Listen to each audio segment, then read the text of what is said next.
तस्वीर कल के बाद तस्वीर साफ हो जाएगी कि किसके ऊपर बीजेपी काबिज होने वाली है। राजस्थान, मध्य प्रदेश, तमाम राज्य। अब चूंकि काउंटिंग से पहले हाल फिलहाल आपने अमित शाह के साथ मुलाकात की है, सियासी मायने बदल गए हैं। कहा जा रहा है, आंकड़ों पर आप लोगों ने चर्चा की है, क्या बहुमत आ रहा है, स्ट्रैटेजी बनाई है, प्लानिंग बनाई है, कैसे आप लोग क्या क्या करने वाले हो। तो कुल मिलाकर बंद कमरे के अंदर क्या क्या डिस्कशन रहा? चुनाव संबंधित कोई चर्चा नहीं है अमित भाई से।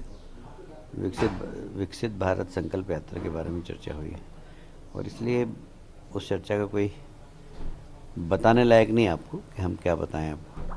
पर हाँ, ये हमें पूरा कॉन्फिडेंस है कि सरकार हमारी बनेगी। सर्वे बोल रहे हैं कि बीजेपी काबिज होने वाली है, लगभग 160 तक की सीटें यहाँ पर आने वाली है। लेकिन कुछ सर्वे ये भी बोल रहे हैं कि कोई डिफरेंसेस नहीं रहेगा कांग्रेस और बीजेपी में, यानी कि नेक टू नेक टक्कर यहाँ पर देखी जाएगी। शायद उन लोगों ने चैम्बर में बैठ के सर्वे किया होगा। जिसने मैदान में सर्वे किया वो कहेगा कि भारतीय जनता पार्टी की सरकार बन रही है। वो सिर्फ मध्य प्रदेश में नहीं बन रही है, राजस्थान में बन रही है और छत्तीसगढ़ में भी सरकार बनेगी। अगर कोई द्वंद आता है या फिर कोई कॉन्फ्लिक्ट आता है तो सरकार बनाने के लिए बीजेपी और कैलाश विजयवर्गीय का क्या मास्टर प्लान है?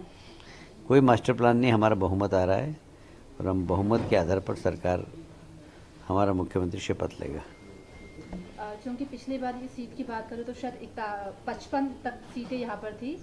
सर्वे कह रहे हैं कि 41 सीटें यहाँ पर आएगी और कांग्रेस का रिडक्शन यहाँ पर देखा जाएगा, जो पहले 28 पे थी वो 14 पर सिमट कर रह जाएगी।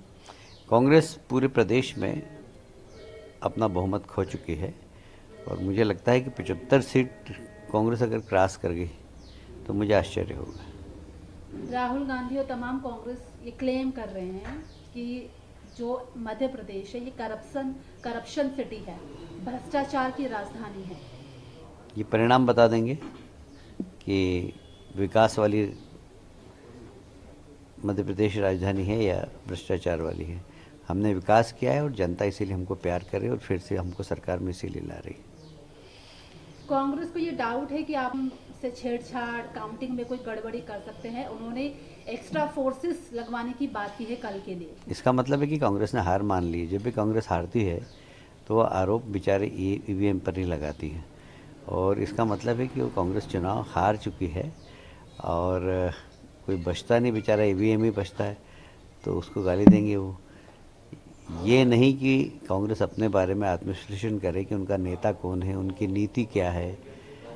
वो कांग्रेस जो पूरे देश के अंदर एक समय राज करती थी, वो कांग्रेस आज सिमटती क्यों जा रही है? उसका कारण है कि ना नेता हैं, ना नेतृत्व है, ना नीति है कांग्रेस की। और इसलिए हार के लिए पहले से ही माहौल बनाना कि हम हार किसके माथे मंडे, तो ईवीएम के माथे मंड रहे हैं वो अभी से। अगर मध्य प्रदेश में बीजेपी काबिज हो जाती है तो सीएम क्या शिवराज सिंह चौहान रहने वाले हैं या किसी और के सर पर आप सीएम का ताज रखेंगे? देखिए, ये सब निर्णय करने का काम दिल्ली में बैठे हुए हमारे नेताओं का है, पर फिर भी हमारे इंटरनल डेमोक्रेसी विधायक दल की बैठक होगी, वहाँ पर नाम तय होगा और उसके बाद पार्लियामेंट्री बोर्ड उस नाम पे मोहर लगाएगी। पर कोई भारतीय जनता पार्टी का कार्यकर्ता ही सीएम बनेगा। ये सुगबुगाहट है कि जो आला कमान है बीजेपी के, वो शिवराज सिंह चौहान से शायद नाराज भी है। वो नहीं चाहते हैं कि वो रिपीट हो या कुछ चीज़ें रहें उनके साथ। ये सब किस्से कहानियाँ हैं जो कहीं से आती है और लोग चर्चा करते हैं। आला कमान को इतनी फुर्सत नहीं है कि वो शिवराज जी से नाराजगी अपनी निकाले। मल्लिकार्जुन खड़गे ने है, जितने भी राज्य में चुनाव चल रहे हैं उनको बोला वहीं पर ही रहिए और वहीं पर ही जिम्मेदारी को फॉलो करिए, देखिए वोटों की गिनती पर नज़र रखिए।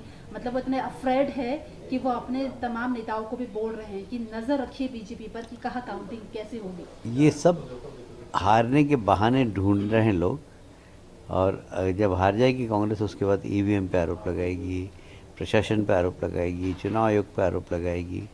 ये पटकथा पहले से लिखी हुई है। क्योंकि आपको एक हिंदू राष्ट्र नेता के तौर पर आता है मजबूती के साथ। सीटी रवि ने एक ट्वीट करा है, वो बोल रहे हैं कि किसी को भी अगर धन्वंतरी की छवि से कोई दिक्कत है तो वो भारत छोड़े, पाकिस्तान चले जाए। तो बीजेपी नेताओं का जो ये द्वंद्व दिखाई देता है अपोजिशन पर, वो बार बार पाकिस्तान जाने के लिए कहते हैं, जो भारत की छवि से नाराज है, भारत को खराब करने की कोशिश करते हैं। देखिए, कांग्रेस ने हमेशा आतंकवादियों का साथ दिया। आज यदि आप देखेंगे, अभी इजराइल और हमास का युद्ध चल रहा है। देश के प्रधानमंत्री ने इजराइल का समर्थन किया, पर कांग्रेस हमास का समर्थन कर रही है। तो कांग्रेस ने हमेशा आतंकवादियों का साथ दिया है और इसलिए कांग्रेस के ऊपर इस प्रकार के कमेंट्स होते हैं तो मुझे कोई आश्चर्य नहीं लगता। जो मिजोरम है वहाँ पर है, लेकिन चुनाव आयोग ने इस काउंटिंग की डेट को बदल दिया है। इसके बाद अब क्या सोच रहे हैं कि मिजोरम जो है वहाँ पर बीजेपी की सरकार, क्योंकि वहाँ पर लोकल पार्टी से बहुत बड़ी सरकार बनती है, काउंटिंग की डेट चेंज हो गई है, इसको किस तरीके से आप देखते हैं? नहीं, इसके बारे में मुझे बहुत ज़्यादा जानकारी भी नहीं है, पर हाँ, मिजोरम में हमारी संगठन की क्षमता कमज़ोर है और हम अलायंस के साथ मिलकर सरकार बनाते हैं। तो वर्तमान में मिजोरम में क्या स्थिति, इसके बारे में जानकारी। अंतिम सवाल है, कैलाश विजयवर्धन उनके क्षेत्र में रहने वाला है, किस तरीके से वो अपने परिणाम देख रहे हैं कल के बाद? नहीं, मैं तो लगभग 102 महीने के अंदर 103 सीटों पर गया हूँ और इसीलिए मैंने दावे से कहा है कि हम लोग सरकार बनाएंगे और 150 से ऊपर सीट आएगी हमारी, क्योंकि मैं एक गांव में गया हूँ।